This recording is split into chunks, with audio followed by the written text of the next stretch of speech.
Hello and good morning all dear student. इसके पहले वाले वीडियो में मैंने द चोलाज के बारे में पूरा बता दिया था। आप देख लीजिए तुर्किश इन्वेशंस यानी तुर्किश आक्रमणकारी।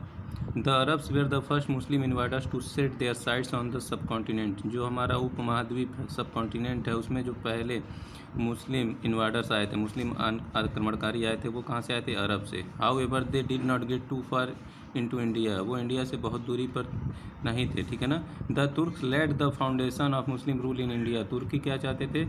इंडिया में मुस्लिम रूल लागू करना चाहते थे। दे रेडेड द सब continent in the 10th century AD. उन्होंने रेडेड मतलब छापा मारना या फिर आक्रमण करना। उन्होंने इंडियन सब कॉन्टिनेंट पे क्या किया? 10वीं सेंचुरी में क्या किया? रेड मारा यानी आक्रमण किया। Mahmud of Ghazni 998 to 1030 C also called Mahmud Ghaznavi. Mahmud Ghazni जो था, ठीक है ना, वो उसको दूसरे नाम से भी जानते थे, इसका नाम है महमूद गजनबी वाजिद तुर्किश। ये क्या यहाँ का शासक था? तुर्किश कन्क्वेकर था, शासक था, ठीक है ना। Who establish his empire. इसका जो एम्पायर था वो कहाँ पे था? गजनी में, जो अभी प्रेजेंट टाइम में कहाँ पे है? अफगानिस्तान में। He made 17 raids into India between 1000 and 1027। इसने इंडिया पे 17 टाइम्स क्या किया? रेड मारा, छापा मारा, ठीक है ना।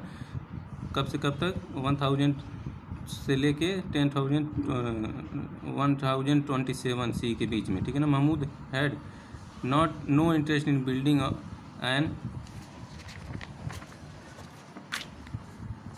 Empire in India. जो महमूद गजनी था वो इंडिया में अपना कोई भी एम्पायर खड़ा नहीं करना चाहता था, ठीक है ना। He only wanted to collect resource. वो सिर्फ क्या चाहता था? यहाँ से कलेक्ट करना, रिसोर्स कलेक्ट करना for his struggle against his enemies in central Asia. और यहाँ से सिर्फ रिसोर्स इकट्ठा करना चाहता था। वो किस लिए? जो स्ट्रगल कर रहा था, उसके जो एनिमी थे सेंट्रल एशिया में, ठीक, उनसे लड़ने के लिए वो क्या चाहता था? यहाँ से रिसोर्स यानी कि खूब सारा पैसा या फिर दूसरी चीज़ें लूट के ले जाना चाहता था, ठीक है ना। He targeted many wealthy temples cities such as Thaneshwar, Mathura, Kannauj and Somnath. इसी वजह से उसका जो टारगेट था, ठीक है ना, वो जितने भी टेम्पल थे, जो वेल्दी टेम्पल यानी बहुत ही महत्वपूर्ण जो टेम्पल थे इंडिया में, ठीक है ना, जिसमें से थानेश्वर, मथुरा, कन्नौज और सोमनाथ टेम्पल, इन सब पे क्या किया उसने? आक्रमण किया, रेड मारा और वहाँ से लूटपाट किया। The plundered several temples and carried away immense riches from the सब कॉन्टिनेंट। ये सारा जो चीज़, इन सारे टेम्पल्स को उसने लूट के, प्लंडर्ड करके, बर्बाद करके क्या किया? यहाँ से मतलब सारा पैसा लेके यहाँ से क्या किया? इंडियन सब कॉन्टिनेंट से चला गया। The plunder of the Somnath temple of Gujarat was among his most important red. जिसने जो सोमनाथ टेम्पल में जो गुजरात में वहाँ पे जो अपना रेड डाला था, वो क्या है? बहुत ही इम्पॉर्टेंट रेड था, ठीक है ना, महत्वपूर्ण रेड था। His forces looted the temple of all it's wealth. उसने इसके जो फोर्स थे उसने क्या किया? जितने भी टेम्पल में थे, सारी चीज़ें थी, उन सब चीज़ों को लूट ली। He use some of this wealth to beautify the city of Ghazni. और उसने इसका यूज क्या किया? जो उसने का जो एम्पायर था गजनी, उसको ब्यूटीफुल बनाने के लिए उन्होंने इसका यूज़ किया। Mahmud was also responsible for sending a scholar called Alberuni. Mahmud जो था, महमूद गजनी, ठीक है ना, वो रिस्पॉन्सिबल था किस लिए? जो उसने एक स्कॉलर को भेजा था जिसका नाम था अलबरूनी। उसने इंडियन सब कॉन्टिनेंट में उसको भेजा था। अलबरूनी अकाउंट्स किताब Al Hind is valuable source of information about this period. Alberuni की जो बुक है किताब अल हिंद, ठीक है ना, वो उस टाइम के का जो पीरियड था, उस टाइम के बारे में इंफॉर्मेशन देने में क्या है? वो एक वैल्यूएबल सोर्स है। As a result of Mahmud raids the Turks knew how to cross the chain of mountain defending Indian from the north east. जो महमूद गजनी के रेड्स के परिणाम स्वरूप जो तुर्की थे, ठीक है ना, वो भी क्या किए? जो माउंटेन चेन था इंडिया का डिफेंड करने के लिए, ठीक है ना, उसको नॉर्थ वेस्ट में, उसको भी वो उन्होंने क्या किया? पार करके फिर वो भी इंडिया में आना स्टार्ट किए। लेकिन जब after the death of Mahmud, जब महमूद की मौत हो गई, हिज एम्पायर कोलैप्स्ड, उसके जो एम्पायर था वो क्या हो गया? कोलैप्स हो गया यानी बर्बाद हो गया। It was only more than 150 years after Mahmud death that the Turkish invaders were able to invade India under the leadership of Mohammad Ghori. उसकी मौत के मतलब किसकी मौत के बाद? महमूद गजनी की मौत के 150 सालों के बाद, ठीक है ना। मोहम्मद गोरी के लीडरशिप में बहुत सारे इन्वाडर्स, तुर्किश इन्वाडर्स कहाँ आए? इंडिया में। अब मोहम्मद गोरी जो था उसके बारे में, मोहम्मद गोरी वाज द रूलर ऑफ घोर। मोहम्मद गोरी कहाँ का रूलर था? घोर का। His aim of invading India was different from that of Mahmud of Ghazni. इसका जो इंडिया पे मतलब आक्रमण करने का जो रीजन था वो क्या था? महमूद गजनी से अलग था। His objective was not to plunder India. इसका जो मेन ऑब्जेक्ट था वो प्लंडर, इंडिया को प्लंडर नहीं करना, यानी बर्बाद नहीं करना था, लूटना नहीं था। In 1196 AD he captured Multan, Sindh and Lahore. इसने 1196 में क्या किया? इसने किस किस जगह को कैप्चर कर लिया? मुल्तान, सिंध और लाहौर को कैप्चर कर लिया। This became part of Mohammad Ghori empire. इसी क्या था? ये भी एक मोहम्मद गोरी का एम्पायर खड़ा करने का एक अलग पार्ट था। When he crossed Punjab he was opposed by Prithviraj Chauhan, the Rajput ruler of Delhi.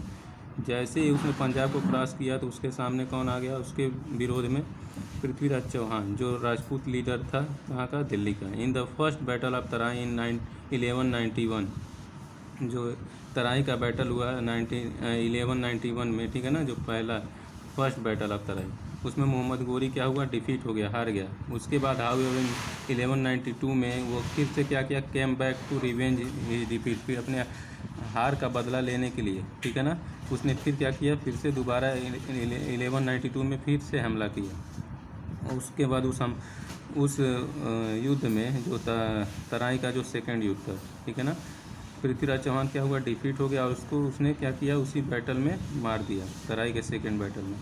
After this remarkable success, इसके बाद जो मोहम्मद गोरी को क्या हुआ? रिमार्केबल सक्सेस मिला। Mohammad Ghori defeated Jaichand of Kannauj in the battle of Chandawar in 1194। इसके बाद मोहम्मद गोरी ने किसको हराया? जो कन्नौज का शासक था जयचंद, उसको कब हराया उसने? 1194 में। Mohammad Ghori appointed Qutubuddin Aibak as his viceroy in India.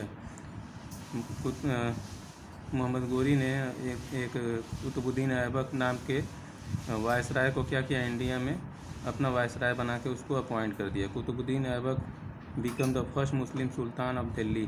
Qutubuddin Aibak जो था वो इंडिया का पहला, दिल्ली का पहला क्या था? मुस्लिम सुल्तान था, ठीक है ना। After the death of Mohammad Ghori, जब मोहम्मद गोरी की मौत हो गई, and establish the sultanate of Delhi. जब मोहम्मद गोरी की मौत से पहले क्या किया? उसने दिल्ली में अपना सल्तनत बना लिया था। Mohammad Ghori is rightly called the founder of the Muslim empire in the Indian subcontinent. Mohammad Ghori को, ठीक है, जाना जाता है किस लिए?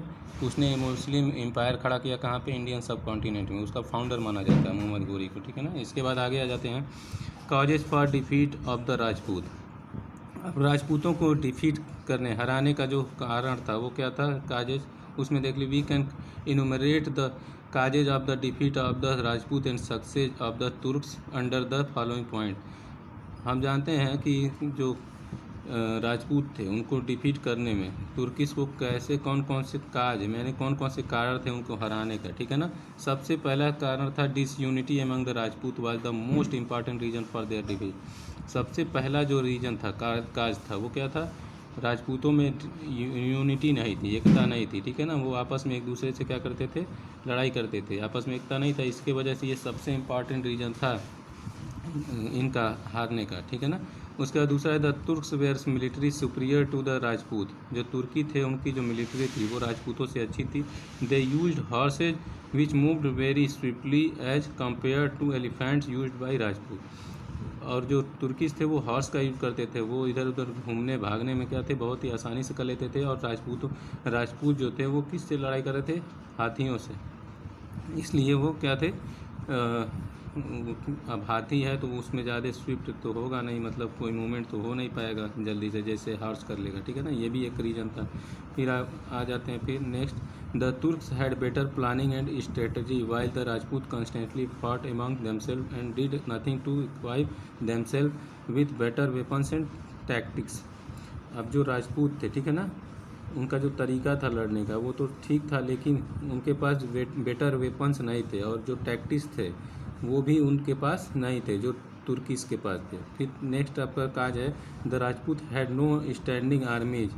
जो राजपूतों के पास जो उनकी आर्मी थी वो स्टैंडिंग यानी खड़ी होने वाली नहीं थी। They had to defend on their feudal Lord's.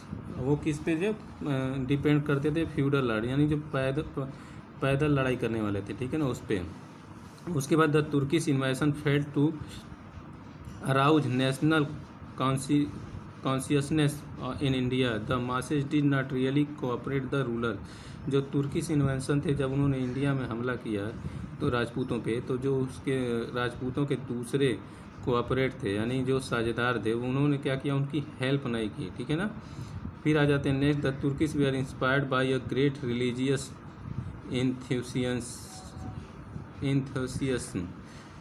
यानी कि द तुर्किश वेयर जो तुर्क थे वो क्या थे, वो ग्रेट रिलीजियस इंथुसियाज्म यानी बहुत ही धार्मिक थे, ठीक है ना। They believe that there victory would help in spreading Islam in India. वो क्या करना चाहते थे, यहाँ पे इस्लाम धर्म को फैलाना चाहते थे। इसके लिए उनको विश्वास था, ठीक है ना, कि वो इंडिया में क्या करेंगे, अपने इस्लाम धर्म को क्या करेंगे, स्प्रेड करेंगे यानी फैलाएंगे, ठीक है ना। ये चैप्टर आप लोगों का यहीं पे ख़त्म हो जाता है। आप इसके बाद आप लोगों को एक्सरसाइज और क्वेश्चन आंसर मैं सेंड कर दूंगा, ठीक है ना। इस चैप्टर को आप लोग रीड करते रहे। Thank you.